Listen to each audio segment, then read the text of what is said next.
एक दुचाकी आणि कंटेनरमध्ये झालेल्या भीषण अपघातात 2 तरुण गंभीर जखमी झाले. नांदगाव येवला रस्त्यावरील ही दुर्घटना आहे. गुरुवारी सकाळच्या सुमारास नांदगाव येवला रस्त्यावर राधाकृष्ण मंगल कार्यालय आहे त्या ठिकाणी दुचाकी आणि कंटेनर यामध्ये भीषण अपघात झालाय.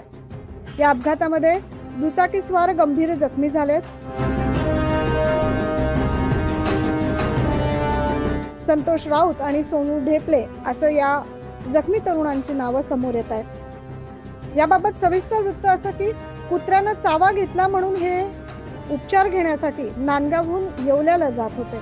मात्र जाताना कंटेनरने दुचाकीला पाठीमागून जोराची धडक दिल्याने हा अपघात झाल्याचं बोललं जात आहे. जखमींना उपचारासाठी नांदगाव रुग्णालयात दाखल केलंय.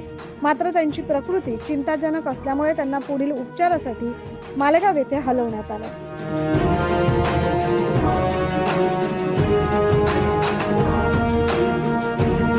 नांदगाव येवला रस्त्यावर वाहनांची नेहमीच वर्दळ असते. त्यातच रस्त्यावर ठिकठिकाणी मोठ्या प्रमाणात खड्डे पडल्यामुळे या ठिकाणी वारंवार अपघात होत असतात असं नागरिकांचं सांगणं आहे. त्यामुळे सार्वजनिक बांधकाम विभागाने तातडीने लक्ष घालून रस्ता दुरुस्त करण्याची मागणी स्थानिक नागरिकांकडून करण्यात येते. 9 न्यूज महाराष्ट्रासाठी नांदगाव येथून प्रतिनिधी अनिल धामणे.